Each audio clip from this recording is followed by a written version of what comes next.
Hello everyone, this is Tetsuya and ユーミー we are アマテラ。アマテライエーイというわけで、日本人の皆さんびっくり。何やってんだこの二人って実は哲也だったのウエピーじゃなかったのみたいな。そう、あだ名はウエピーで上園って名字言うんですけれども、だからね、ちっちゃい頃からウエピーだったんだけど、アマテラスは世界中の皆さんとつながるということで、やはり哲也という名前の方がね分かりやすいんじゃないかなということで、アマテラスでは哲也と名乗ることにしました。私たちのスローガンは One Piece One Piece。 これどういう意味かと言いますと、One Piece の方は一かけらという意味なんですけれども、そのうちのワンはですね、一人とも取れるんですけれども、そこと後ろのワンピースの方のピースは平和という意味を込めておりまして、人と人とがつながることで一つの平和を目指したい。ワンピースワンピース。なるほどいいですね。ね、世界団結、一致団結、していきたいな。もうね、日本だけじゃなくてね、世界中と平和になりましょうと。今日は記念すべきアマテラスベータ版の第1回目ということでして、まだこれベータ版なんですよね。準備ですそうしましたら、ちょっとこのアマテラスって何ぞやと、どういった経緯で立ち上がったのか、我々は何をしていきたいのかっていうところをちょっと簡単にね、世界の皆さんにも分かるようにお伝えしたいと思います。アマテラスという名前からちょっと皆さんにご紹介しようかと思うんですが、実はこれは日本の神様ですね。アマテラスってどういう神様ですか？簡単に。一応今の天皇陛下は126代の天皇陛下なんですけども、ずっと1代目を遡っていくと神武天皇になり、その神武天皇をさらにずっと遡っていくとアマテラスという神様、女の神様になりますという、日本の始まりの神様ですね。はい。いえそうなんですよ。実そうは日本の神様って女性の神様なんですね。もちろん諸説ありますので、ちょっとね詳しいところになるといろんな意見は出てくるんですけれども、一般的には女性のような風貌をされた神様ですよというふうに、なっておりますと。でその神様の名前を名乗って我々は何がしたいのかというところなんですが、ここにもまた日本の神話のエピソードがございまして、日本のその神話でですね、暗黒期と言っていいのかな、アマテラスが岩戸にお隠れになられた理由って何ですか？引きこもっちゃったのは兄弟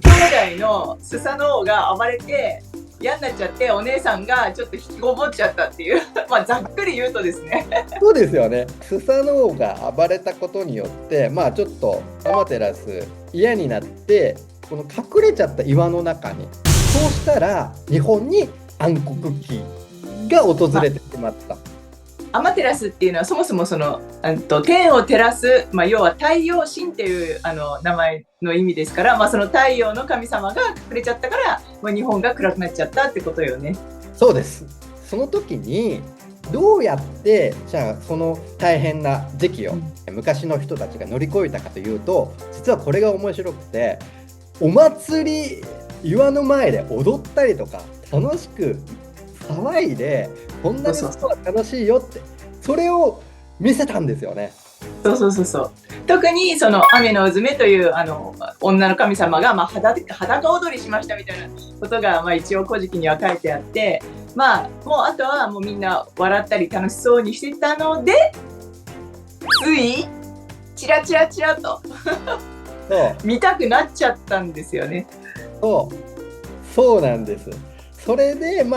アマテラスが見事に外に出てきて、日本にはまた太陽の光を取り戻したよという逸話がございます。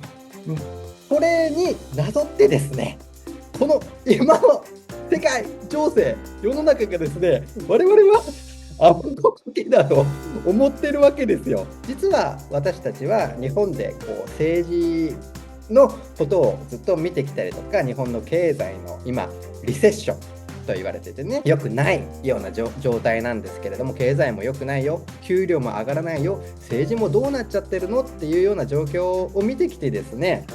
そこを正すのは実は僕たちはもう政治じゃないって思ってます。それを取り戻すのはまさに人間の心、楽しく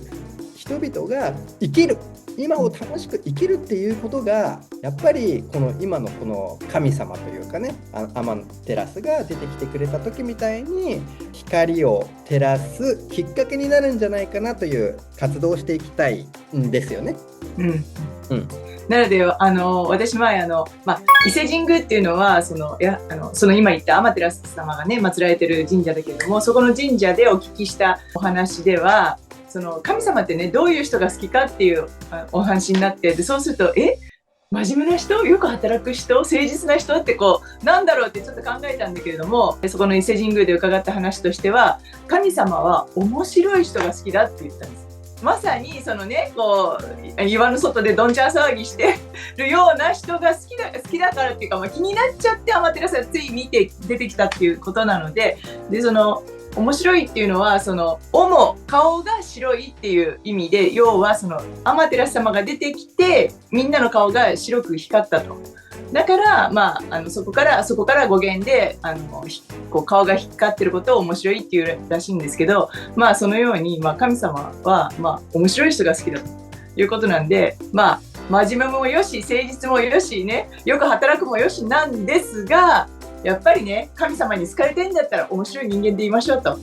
これも裏テーマですからね。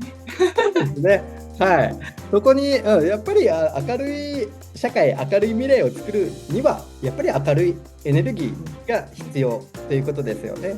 はい、あとはその、アマテラスは日本ではとてももう誰しもが知る神様ではありますが、八百万のね神々という我々日本人は概念というか、そういったものも昔から持っておりまして、それが神道と呼ばれるものなんですけれども、そういうなんだろうな、やっぱりこの自然を愛するというか、どこにでも神様がいるよっていう伝統的な日本人のこの心とか、そういったものを今一度ね取り戻したいという気持ちがあるので、この神話とか、文化、今いろんな国で日本だけじゃなくてこう忘れられていっている部分、ね、があると思うんですよね。文化がこの反映するのと逆にみたいな感じで、そこも取り戻していきたいっていうことと、もう一個大事な我々のテーマが、はい、縄文。そうね、縄文時代がございますね。縄文をアマテラスという神話で出てくる神様がこのことを言いながら、縄文時代の縄文の精神を我々は取り戻そうと考えているわけですが、ここにはどういった意図がありますか？今神話でこう語られてきたのっていうのは、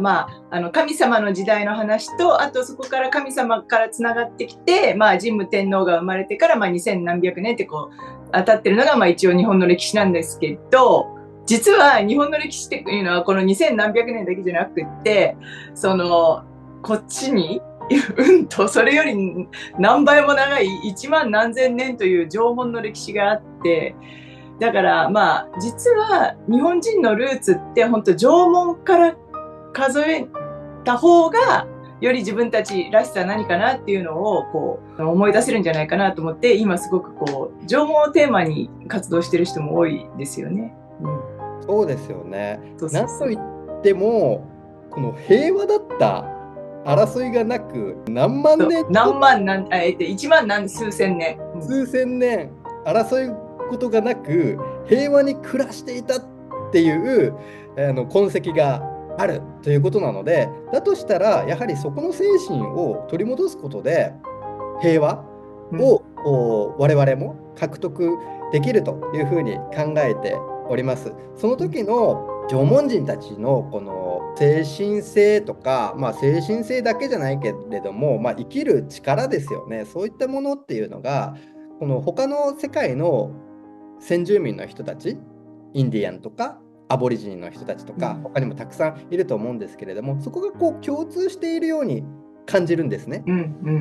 感じるというのが、実は僕もそういう直感のようなものを持っている、かなり働く人間なんです。で、そういった人間が今、こう一つに集まろうとしているというエネルギーも感じる。そこがやっぱりその根深い縄文とか先住民の人たちのエネルギーですね。これがこう今こう受け継がれている人たちが結束しようとしているのかなっていうのを感じるので、そこのエネルギーをまたつなげて次の時代というか、時代繰り返してるんですが、今一度また平和な状態に戻すというか、そっち側のサイクルにしていこうっていう風で、考えてるんですが、ちょっとここは、私のこの主観というかね、こう直感の部分を今話したので、ちょっと分かりづらい人もいるし、多分バシッとね、ハマった人もいるとは思います。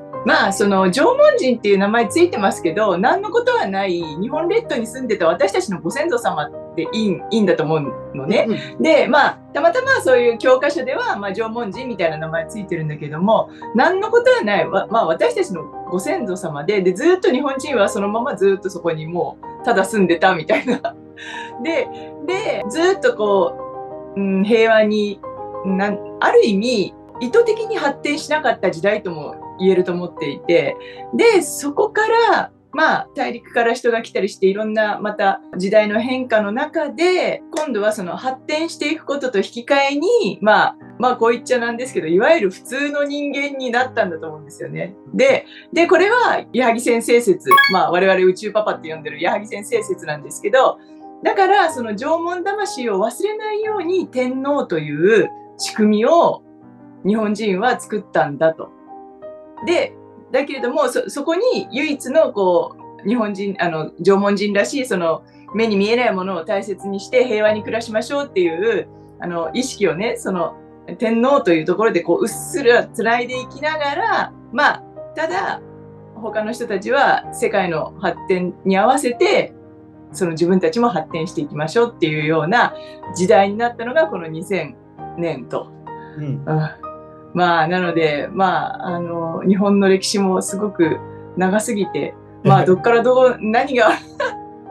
で、どっからどこまでが神様の時代で、どっからどこが人間の時代なんかよくわかんないんですけど、いずれにしても、私も思うのは、縄文人っていうのは、日本列島に20数万人しかいなかったって言ってますけど、みんな霊能力者で、神様とつながりながら生きていた人たちなのかなっていう感じがしますね。鈍感でわからない私ですら。そうですね。いや、でも本当にその通りですよ。先住民の人たちに共通しているのは、神様とつながっていた、見えないものとつながれていた、そこからやはりこの想像をすることができていたっていうところが共通点なので、そこでいろんな神話が生まれているんですよね。そういったところを忘れつつあるので取り戻したいというところと、あとはやっぱりその縄文という一番古い我々のご先祖様がいて、そこにこうだんだんとね、この目に見える形というか歴史として信憑性があるような神話ができていった時に、そこの縄文の精神が結局はやっぱり受け継がれていっていると。だから例えばこの日本でこう奇跡的なことの一つだと言われているのは、その神道というものがありながらこの仏教が入ってきて、それがうまく融合したということで、同じ敷地にシュラインとテンポル、ね、お寺と神社が同じ敷地にあると。でも喧嘩しないと。だし仏壇、これは仏教の仏壇の上に神棚、で奇妙なことが起きていてもでその隣に12月にクリスマスツリーを出すと。クリスマスツリーモデルと。でそのようにしてこう宗教とかね、そういったものも全部受け入れて仲良くやろうねという、やっぱり平和のねこのの象徴的なやっぱし魂っていうのがずっと根付いている。だから我々は縄文っていう精神性を大事にしながら、その我々の神様であるアマテラスっていう名前をちょっとねこうもったいなきながらというか、もう大お借りします。お借りしてですね、そのような形でもう一回ちょっとその力をお借りしてね、いい世の中にしていきたいなという活動をしていくのがアマテラスですね。そうだそうだ。なので、はいこういった動画で、日本の神話のこともそうだし、実際現実のね、今日本の経済ってどうなのとか、そういったところ、我々は経済のプロではないけれども、実際に日本に住んでいるユミネと、哲也、オーストラリアにいる、あとは世界中の人々とつながっていきながら、そういった状況をシェアしていきながらね、こうそれぞれの文化を尊重し、伝統を尊重し、平和にやっていこうぜっていう共生ですよね。共生をやっていきたいということですね。そう、第2の縄文時代を作りたいと。で、そうだよ私たちはそれを、200年が準備期間で、その後、ね、2000年ぐらい新たなニュー縄文時代を作りたいと。That's right. そうだからそのすぐには変わらないんだよ。別に今の時代は今の時代で便利になっていいよ、素敵な時代だと思うけれども、だから過去を美化するわけでもなく、過去は過去のいいものを利用させてもらってというか、ちゃんと受け継いで、今もっといいね、その戦争ばっかりしてるんじゃないよと、ばっかりはしてないかもしれないけど、もうストップね、ストップウォーよ、ストップウォーして明るい未来を築いていきたい。で、今ユミネが言ってくれた通り、2000年ねかかって今この状態だから、次の2000年で平和な時代を僕たちは見据えていると。それの取っかかりね、200年ぐらいかかるんじゃないかなって思ってるんですね。なので、そんなにこう急いでできるものでもないから、誰かがね、政治家が助けてくれるわけでもないし、誰かに、すがってね、良くなるという考えから脱出して、一人一人がそういった意識を持って、ね、いい世の中にしていこうよというふうに考えてますと。はい。なので、世界中の皆さんから、じゃあどんなことするの？もっと具体的に教えてよとか、どうやって参加したらいいのとか、こういった話も聞きたいよとか、それはも世界の人もそうだし、日本人のね、このアマテラスを待ってくれてた人たちいると思うから、ぜひね、コメント欄でね、こう聞かせてください。よろしくお願いします。よろしくお願いします。そういうね、もう何が本当なのかもうわからないっていうような、もうめちゃくちゃのケイオスな時代でしょと。だから我々でもうね、それはしょうがないよと。もうこれをね、だからもう繰り返しになるけど、今ある既存のね、仕組み、枠組みの中でこれを直すことはもう難しいというか、できないことはないけど、じゃあそれをするためにはね、あなたの心やソウルが、魂がね、こう輝かないとね、自分だけのお金を稼いで、自分だけいい思いをして、自分だけこう今だけ自分だけっていう日本語ではあるんだけどね、今だけ金だけ自分だけね、そういう気持ちじゃなくて、みんなのことを考えてね、one for all ね、all for one ね、それでやっていこうということですね。はい、お後がよろしいようで、はい、お後がよろしいようで自分で言っちゃうっていうね。本当にもうがっかりしたり怒ったりする、もうそういう段階は通り過ぎたと。はい、もう通り過ぎた。だから楽しくね、もうできることを次の200年、2000年に向けてやっていきましょうと、いうことです。はい。それではまたね、世界中でみんなとつながれることを楽しみにしております。はい。See you next time! チャオ！チャオ！